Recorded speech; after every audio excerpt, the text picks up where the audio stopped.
For many years, Buckingham Palace acted like it couldn't hear a thing. And now, suddenly, everything has changed.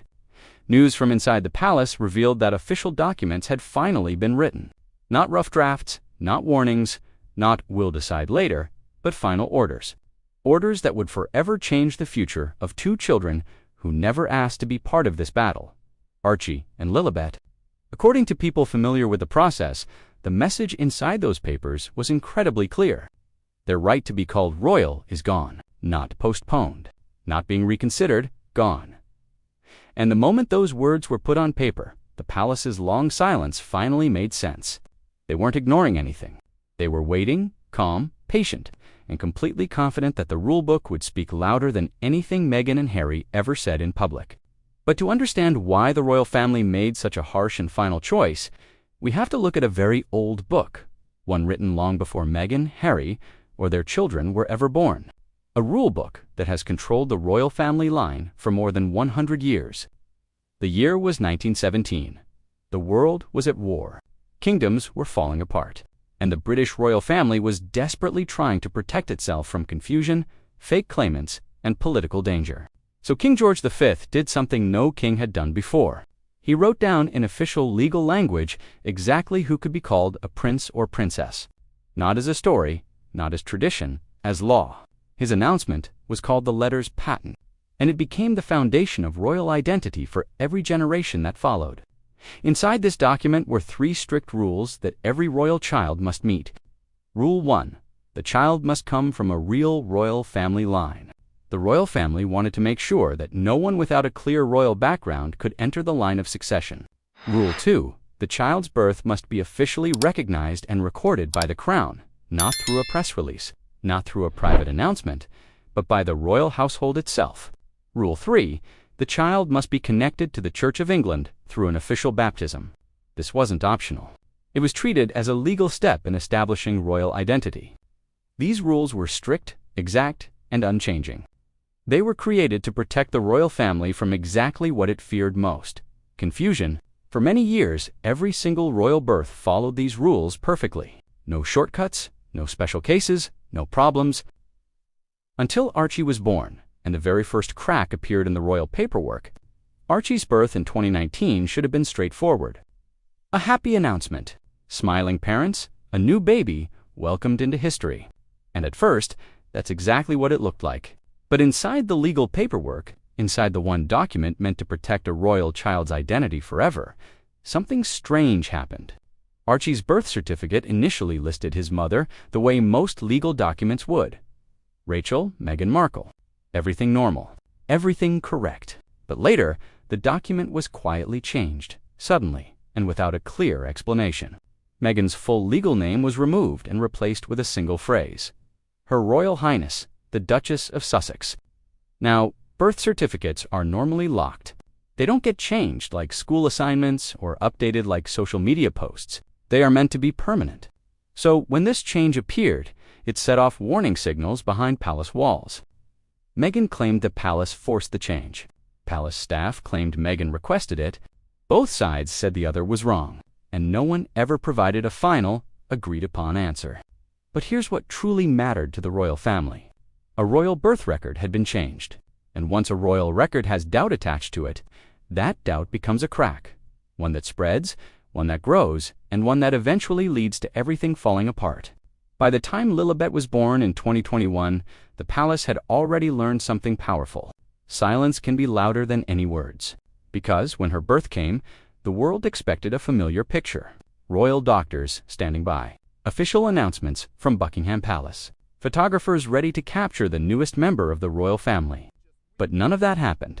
Instead, the birth of Harry and Meghan's daughter was announced from thousands of miles away, wrapped in a cheerful press release from sunny California.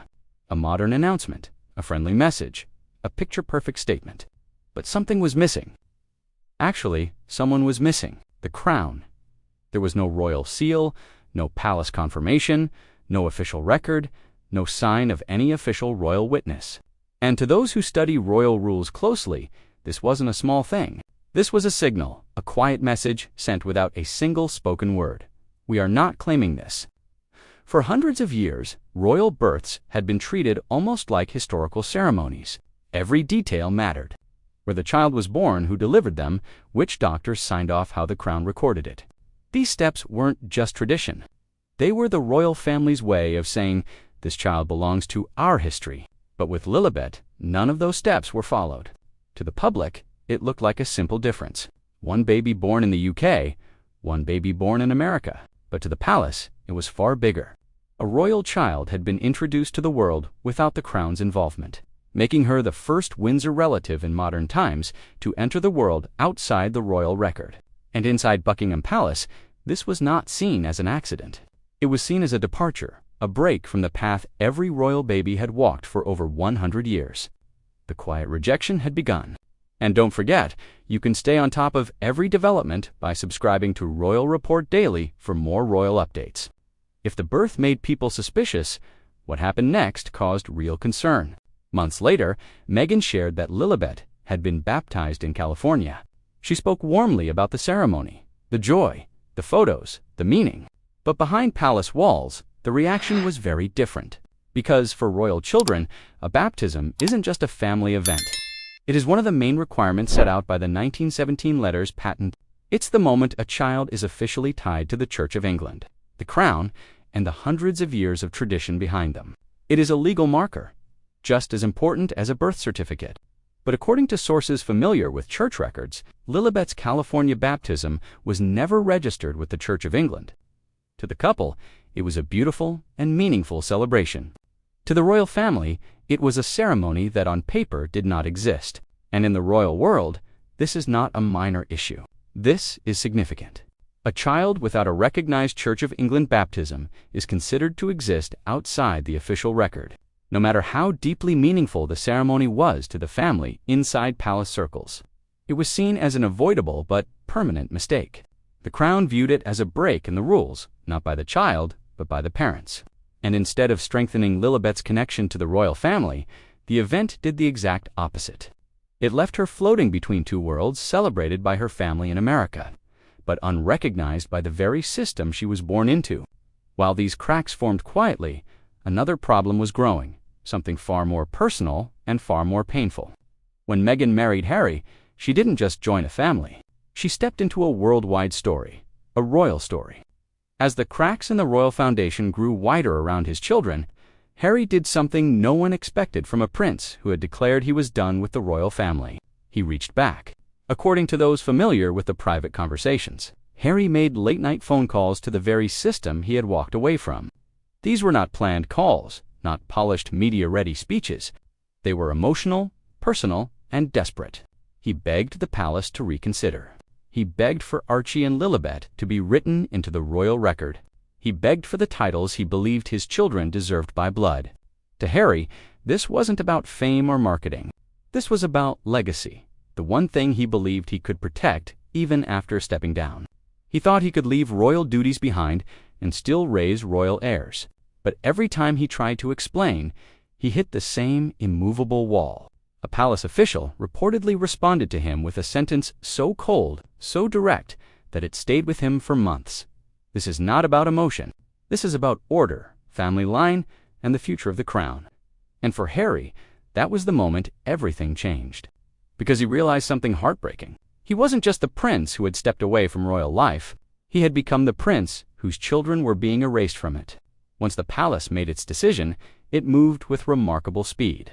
No cameras, no press conferences, no dramatic royal statements, just quiet, steady action, the kind the crown is famous for. According to insiders, the consequences were not gentle, not temporary, and not open to discussion. This was the full list of what Archie and Lilibet reportedly lost. No royal titles, no prince, no princess, no ceremonial roles, no official duties, no public honors. No place in the line of succession, their names removed or blocked from the legal order. No crown-funded security, their protection left entirely to their parents. No permanent place in royal files. The books that outlast centuries no longer include them. In the world of royalty, titles aren't just words. They are keys. They open doors to history. They tie a child to a family line. They guarantee a place in a story bigger than any single individual. Without those keys, a royal child becomes ordinary. And that is exactly what the palace's final orders accomplished. They stripped away everything that connected Archie and Lilibet to the centuries-old Windsor legacy, not as punishment, not as revenge, but as the strict application of the rules. The royal family had acted, and nothing would ever be the same again. In the end, Buckingham Palace never shouted, never argued, never tried to outtalk the storm of interviews, podcasts, or documentaries. It didn't need to, because the royal family has always understood its greatest power: silence. Silence is not emptiness. Silence is strategy. Silence is the crown's way of saying everything without saying a single word. For years, the palace watched from a distance, quiet, still patient. It watched Meghan build her brand as a royal mother. It watched Harry struggle to connect to completely different worlds. It watched the documentaries, the public speeches, and the criticisms of the palace, all without responding, because the royal family knew something the rest of the world had forgotten. Power is not proven with noise. Power is proven with finality. And when the time came, the crown acted with the cold precision of a system older than empires. It removed titles. It rewrote records. It erased names from history's path with a message that will echo far louder than anything Harry and Meghan have ever said in public. The crown does not bend. Not for personalities. Not for celebrity. Not for noise or attention. And once the crown chooses to erase your place in its story, you are not a rebel. You are not a threat. You are not even a chapter. You are simply gone. That is the royal family's final message. Chilling, quiet, and permanent. And it leaves one last truth hanging in the air. Archie and Lilibet will grow up loved, protected, and free. But the pages of royal history, the pages that last far longer than any interview or documentary, will not carry their names. The absence is the punishment. The silence is the answer. And the decision once made is forever. That's all for today here at Royal Report Daily. If you want to stay ahead of every royal development as it happens, make sure you subscribe to our channel and hit that notification bell. Stay informed. Because the truth about the royal family is never finished. There's always more to come.